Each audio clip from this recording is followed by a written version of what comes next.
Indonesia. Sore hari ini kita akan berbincang tentang masalah yang lagi hangat di Sumatera Utara, yakni tentang BPSK. BPSK merupakan lembaga yang menyelesaikan sengketa antara pelaku usaha dengan konsumen. Pada bulan Desember 2024 kemarin, Provinsi Sumatera Utara melaksanakan rekrutmen anggota BPSK dan diduga ada indikasi ketidaknetralan dari tim seleksi. Untuk membahas masalah ini, sudah hadir bersama kita Bapak Dr. Haji Muhammad Joharis Lubis MM. Selamat sore Bapak. Beliau adalah akademisi sekaligus pemerhati sosial di Sumatera Utara. Berikutnya ada Bung Eto. Beliau adalah Ketua Umum GPMI Gerakan Kancah Moral Indonesia.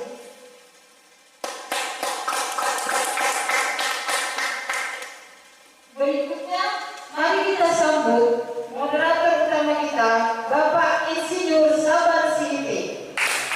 Selamat sore Bapak sehat.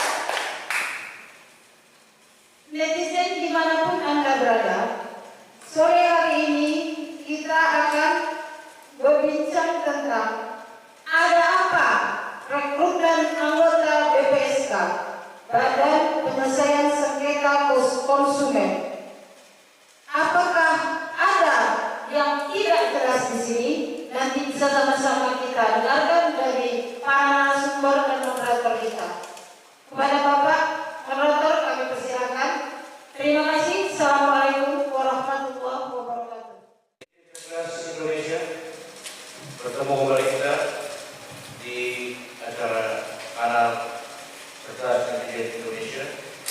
Episode kali ini kita menyoroti persoalan yang akhir-akhir ini menjadi perhatian publik, terutama para akademisi ataupun pegiat-pegiat terhadap penyelamatan konsumen.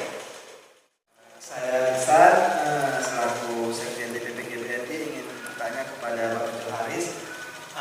Mungkin tadi Bapak menyebutkan masalah debt collector yang menagih di jalan. Sepertinya itu udah isu sangat lama sih sebenarnya. Sebenarnya itu banyak masyarakat yang tahu itu nggak boleh, tapi faktanya di lapangan malah masih terus berlanjut. Malah perusahaan-perusahaan itu menyewa preman.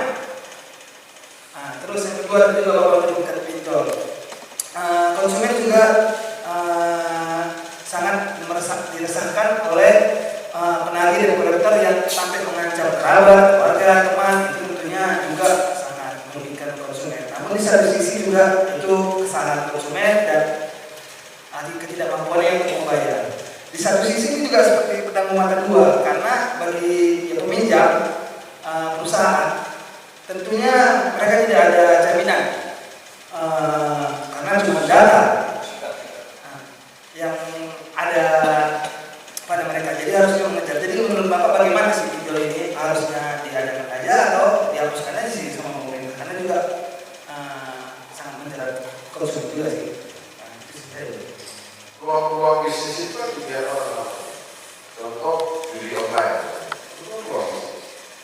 Kan kita nggak bisa atasi. Sekarang judi online itu berpusat di Thailand atau di tempat lain. Pekerjaan itu orang kita, tahu. Ini kan BPSK harus berapa masyarakat ada begitu meminta tolong kepada presiden Pak, mereka mau pulang bisa. Ini gimana? Maka saya bilang tadi BPSK itu harus dibentuk yang kuat, ya, kemudian aman, kemudian dia harus berani. Keberaniannya tidak di sini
utang.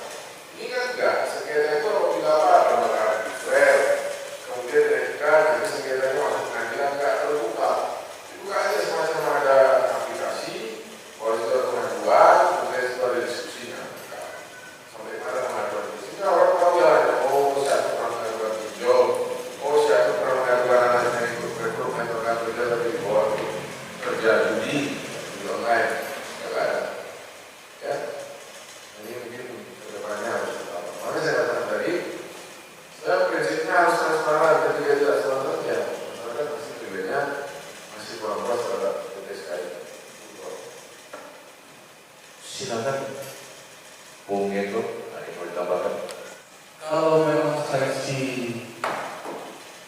anggota BPSK tidak transparan, mungkin kita bisa membatalkan BPSK tersebut dengan mekanisme yang tertentu. Jadi kalau memang kinerja dan seleksinya tidak baik, lebih baik kita perbaiki atau ganti gitu.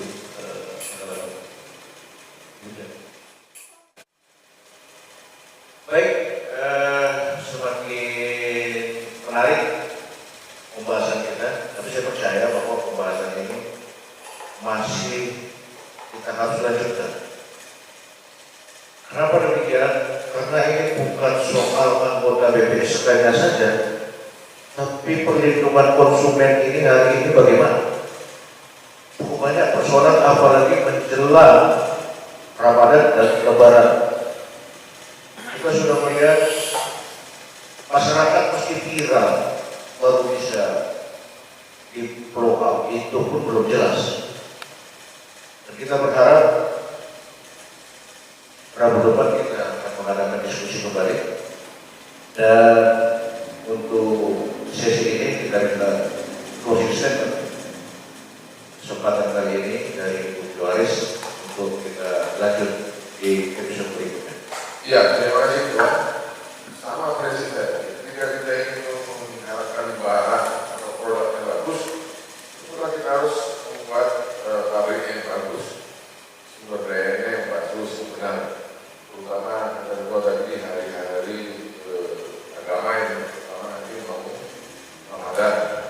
Ini dari sekarang dari mulai harga beras, harga gula, harga minyak kita, ya, kemudian harga gula itu ada bervariasi macam-macam. Kemudian kan harus jelas dari saat ini mungkin kerjasama yang ini adalah makanya kita minta